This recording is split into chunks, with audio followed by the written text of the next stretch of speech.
नमस्कार साथियों, क्या हालचाल है? कैसे हो? आपके सामने कक्षा 12वीं विषय रसायन विज्ञान का अर्धवार्षिक परीक्षा पत्र 2023-24 आपके सामने है। प्रश्न पत्र को हल करते हैं। इसी प्रकार का प्रश्न पत्र अपने को अपनी बोर्ड एग्जाम में भी देखने को मिलेगा और इन जितने भी अर्धवार्षिक परीक्षा के प्रश्न पत्र है उन सबको अगर हम हल करेंगे तो अपनी प्रैक्टिस काफ़ी अच्छी हो जाएगी। तो टाइम खराब किए बिना प्रश्न पत्र पर चलते हैं कि सबसे पहला क्वेश्चन आपसे ये पूछा गया है कि शुद्ध जल की मोलरता है। हमने अपनी लास्ट क्लास में भी बात की थी, इससे पहले वाली क्लास में भी इससे ये सेम क्वेश्चन ये आया था हाफ ईयरली एग्जाम में। मैंने कहा था कि हाफ ईयरली एग्जाम अलग अलग डिस्ट्रिक्ट वाइज होती है और इनको जब पेपरों को हल करोगे तो आप ये देखोगे काफ़ी अच्छे क्वेश्चन होते हैं, वो बार बार रिपीट होते हैं। तो क्वेश्चन नंबर 1 का आंसर जल्दी से आप बताइए, उसके बाद हम चलते हैं नेक्स्ट क्वेश्चन की तरफ। जल्दी। शुद्ध जल की मोलरता, तो शुद्ध जल की मोलरता का मान कितना होता है? 55.5 होता है। हमने पिछली वाली क्लास में भी बात की थी। अगला क्वेश्चन है मानक हाइड्रोजन इलेक्ट्रोड शॉर्ट में SHE का इलेक्ट्रोड विभव कितना होता है? 0.0 वोल्ट होता है। स्वेच्छा से इसका 0 माना गया और इसके आधार पर ही अन्य इलेक्ट्रोडों का इलेक्ट्रोड विभव निकाला जाता है।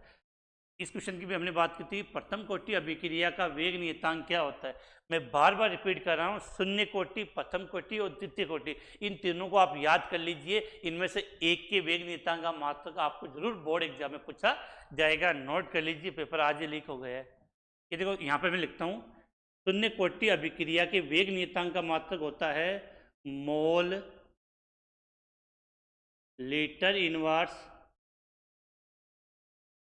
Second inverse.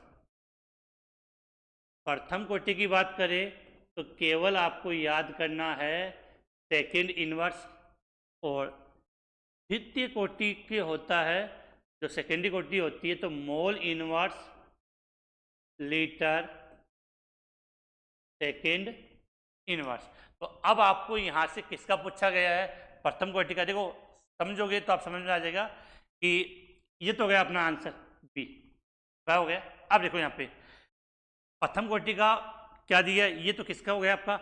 मोल लीटर इनवर्स सेकेंड। बार बार इसलिए रिपीट कर रहा हूँ कि आपको याद हो जाए यहाँ पर कि शून्य कोटि अभिक्रिया के वेग नियतांक का मात्रक मोल लीटर इनवर्स सेकेंड इनवर्स। प्रथम कोटि का क्या याद करोगे? Second inverse.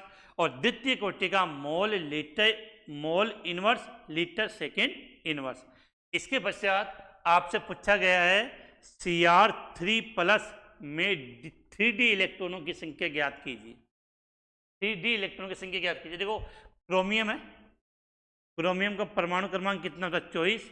तो इलेक्ट्रॉनिक विन्यास इसका आप लिखते हो, क्या लिखते हो? 3D5 4s1। ठीक है। अब यहां पर कितना किया? +3। तो +3 का मतलब 3 इलेक्ट्रॉन बाहर निकल गए, तो 1 इलेक्ट्रॉन तो यहां से बाहर चला गया और 2 इलेक्ट्रॉन यहां से बाहर गए, तो कितने बचेंगे? 3। तो डी में कितने इलेक्ट्रॉन होंगे? 3। तो इसका राइट आंसर क्या हो जाएगा? 3।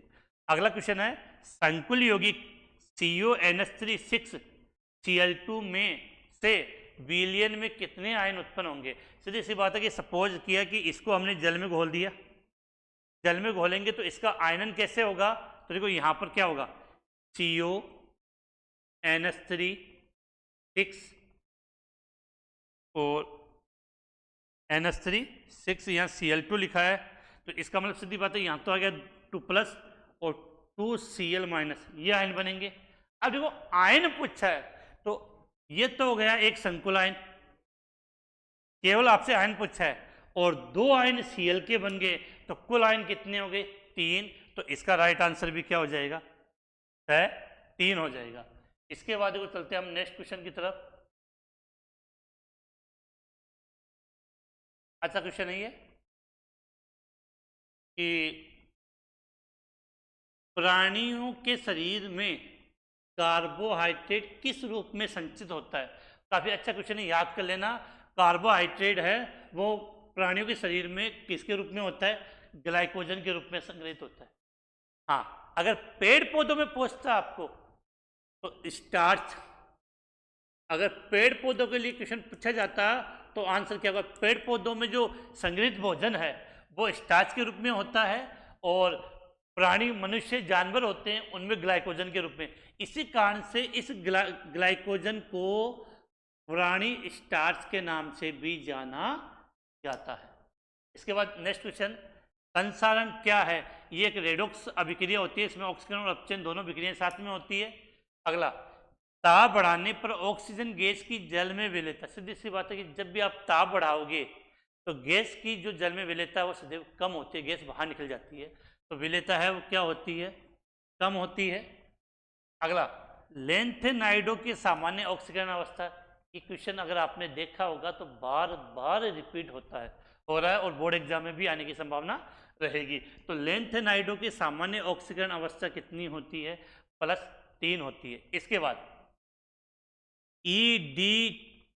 EDTA -4 की समन्वय संख्या कितनी है? बेटा समन्वय संख्या तो मैं बता दूंगा, आप इसका पूरा नाम बता सकते हो क्या? EDTA 4- di ethylene tetra acetate. तो लिगेंड है, ये कैसा लिगेंड होता है? हेक्सादंतु। हेक्सादंतु लिगेंड होने का मतलब इसकी समन्वय संख्या कितनी होती है? 6 होती है। इसकी समन्वय संख्या कितनी होती है? 6 होती है। इसके बाद देखो अगला क्वेश्चन पूछा गया है, आरएनएस की सक्रियण ऊर्जा समीकरण लिखें। पहले वाले क्वेश्चन में आया था, बिल्कुल, क्या था? K बराबर AE/RT।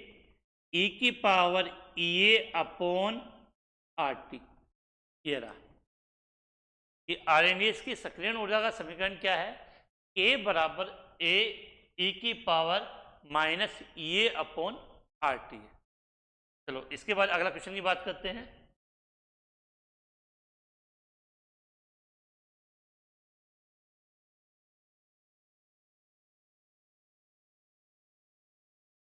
हाँ,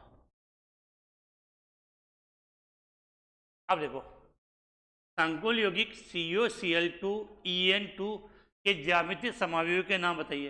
बेटा इस लिगेंड का क्या नाम है? EN, द्विदंतुक लिगेंड है, एथिलीन डाइएमीन। अब देखो आपको क्या बनाना है? ज्यामिति समावयवी। पहले बात इसकी समन्वय संख्या की बात कर लेते हैं। देखो 2 तो ये द्विदंतुक लिगेंड कितने? 2 और 2 होंगे तो कितने में? 4। तो इसकी समन्वय संख्या 6 हो गई। जब समन्वय संख्या 6 होती है तो सीधी सी बात है कि उसकी आकृति कैसी होती है? अष्टफल की। ऐसे याद करोगे तब काम चलेगा। आकृति क्या होती है? अष्टफल की। अब देखो अष्टफल की आकृति है तो कैसे बनेगी?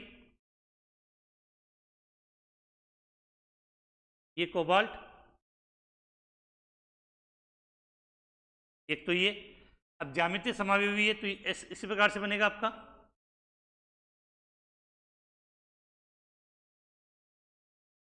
ठीक है, अब देखो तो इसके दो रूप बनते हैं, समपक्ष और विपक्ष। अगर समपक्ष बनाना तो मैंने क्या किया? एक Cl यहां जोड़ दिया, दूसरा Cl यहां जोड़ दिया। ठीक है, इसको ऐसे कहते हैं, एक Cl, दोनों Cl को यहां जोड़ दिया, एक EN आपका यहां आ गया और एक EN यहां आ गया। दोनों Cl पास पास है तो इसका मतलब इसको मैंने कौन सा रूप दे दिया? समपक्ष रूप। और प्लस है तो इस पूरे के ऊपर ऐसे प्लस कर दिया। अब दूसरा रूप विपक्ष बनेगा। ज्यामितीय समावयव में समपक्ष और विपक्ष बनता है, तो विपक्ष रूप में क्या होगा? दोनों Cl कहाँ चले जाएंगे? आमने सामने। तो एक EN इधर जोड़ दिया और दूसरा EN इधर जोड़ दिया, ऐड हो गया, और ये +1। तो ये कौन सा रूप हो गया आपका? विपक्ष रूप। क्या हो गया? विपक्ष रूप। उम्मीद है कि समझ में आपको बिल्कुल आ रही होगी। तो संकुल यौगिक के ज्यामितीय समावयव मैंने यहाँ बना दिए, कैसे बनाने वो है ही है। और अगर आपको इनको कन्फ्यूजन होता है तो इसकी मैंने एक ऑनलाइन क्लास ली है, चैप्टर नंबर जो अपना कोऑर्डिनेशन कंपाउंड उपसहसंयोजक यौगिक है, उसमें जो ज्यामितीय समावयवी, प्रकाशिक समावयवी कैसे बनाते हैं वो कंप्लीटली पढ़ाया हुआ है, और आपको उसको प्लेलिस्ट मिल जाएगी चैप्टर नंबर इसकी, और उस चैप्टर में आप जाके इन वीडियो को ईजिली देख सकते हो। अगला क्वेश्चन है, ऐसे संक्रमण तत्व का नाम बताइए जिसमें परिवर्तनीय ऑक्सीकरण अवस्था नहीं पाई जाती है। देखो संक्रमण तत्वों की मुख्य विशेषता होती है कि इनकी जो ऑक्सीकरण अवस्था होती है वो परिवर्तनशील होती है, जैसे Fe+2 +3, कॉपर +1 +2। लेकिन ऐसा तत्व का नाम बताना जो परिवर्तनशील ऑक्सीकरण अवस्था रिप्रेजेंट नहीं करता है, तो याद कर लेना वो क्या होता है 21, 21 पे क्या था स्कैंडियम, तो नाम कर लें स्कैंडियम, ठीक है। तो ऐसा संक्रमण तत्व का नाम बताइए जो परिवर्तनशील ऑक्सीजन अवस्था नहीं दर्शाता है, तो आंसर क्या हो जाएगा इसका स्कैंडियम। इसके बाद देखो चलते हैं नेक्स्ट क्वेश्चन पे।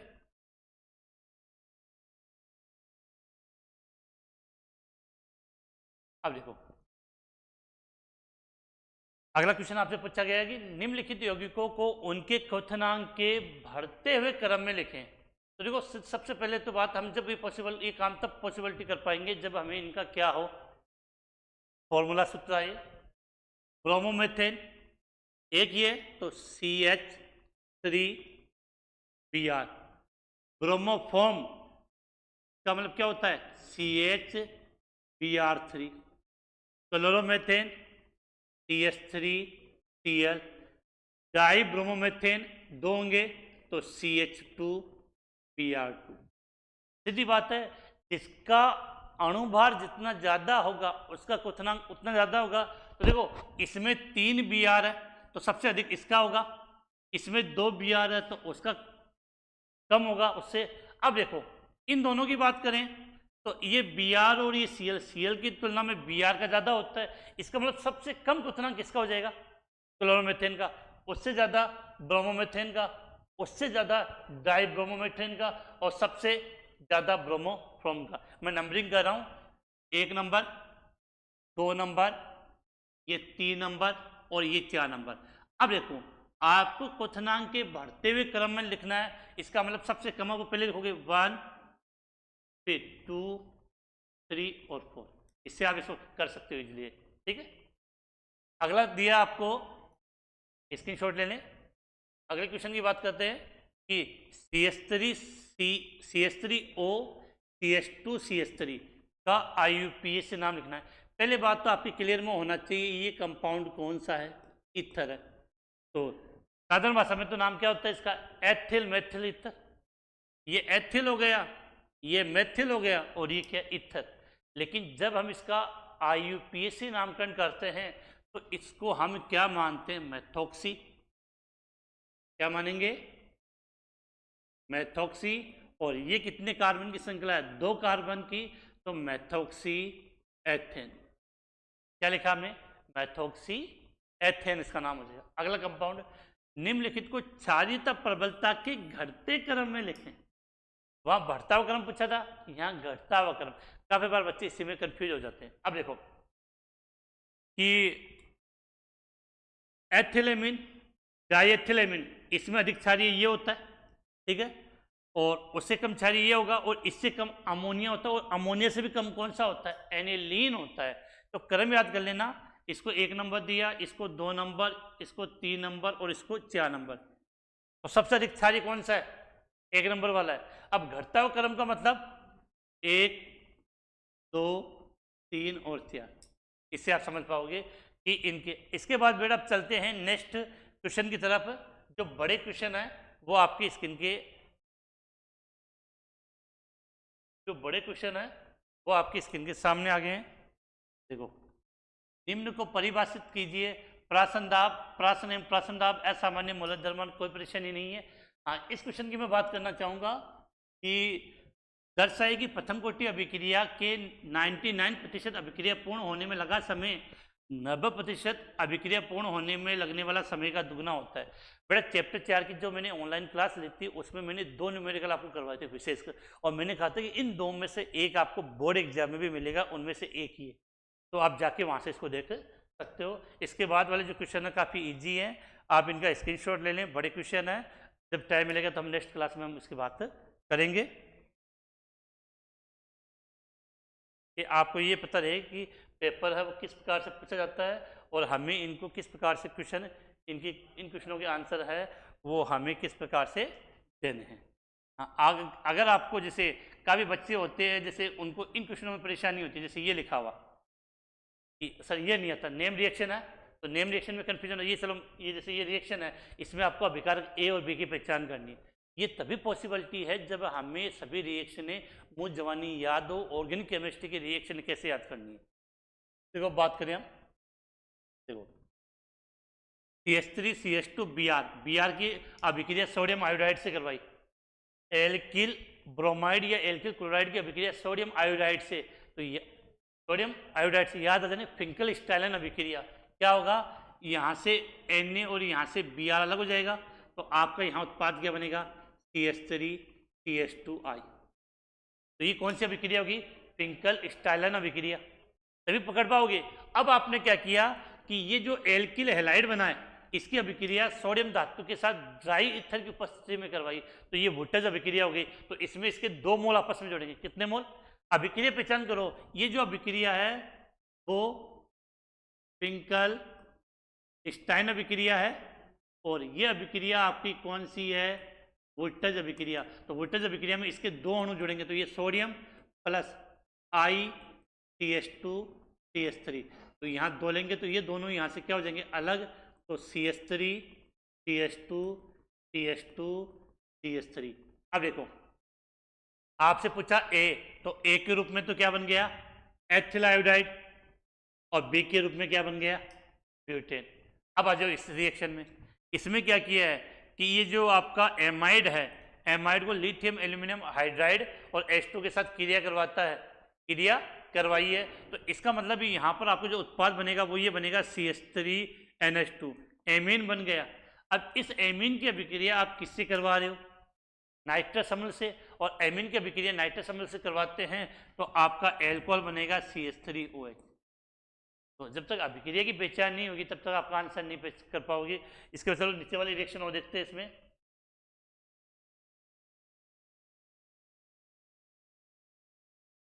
देखो ये अभिक्रिया क्या है कि CH3CH2 MgBr की अभिक्रिया ड्राई ईथर की उपस्थिति में करवाई, तो Mg कहाँ बैठ जाएगा इन दोनों के बीच में, तो क्या बन जाएगा एक के रूप में आपका CH3CH2 MgBr बन गया। ये तो हो गया आपका क्या A। अब इसका जल अपघटन करना, जल के साथ क्रिया करवानी है, तो क्रिया कैसे होगी, यहाँ जल को लिख लिया मैंने H और OH, तो ये H तो इसके साथ जुड़ जाएगा, तो B के रूप में बन जाएगा CH3CH3, ये तो बन गया आपका एथेन, प्लस इस Mg के साथ, यहाँ Mg के साथ एक तो Br जुड़ गया और दूसरा यहाँ पर क्या जुड़ जाएगा आपका OH जुड़ जाएगा, क्या जुड़ जाएगा OH जुड़ जाता है, ठीक है। इसी प्रकार से ये अभिक्रिया पहचानो, ये डाई एजोटीकरण अभिक्रिया है, तो यहाँ A के रूप में क्या बनेगा बेंजीन वाले के ऊपर N2Cl, ये बन गया बेंजीन डाई एजोनियम क्लोराइड, और इसकी क्रिया इससे कराओगे तो आपका फिर क्लोरोबेंजीन बन जाएगा। तो ये जितने भी मैंने हाफ ईयरली एग्जाम के क्वेश्चन करवाए हैं उनमें काफ़ी क्वेश्चन रिपीट हुए हैं, प्लस सबसे मेन पॉइंट है कि जितने भी अलग अलग डिस्ट्रिक्ट के जो हाफ ईयरली एग्जाम के पेपर है उनको हम जितना हल करेंगे अपने बोर्ड एग्जाम के लिए उतना अच्छा होगा।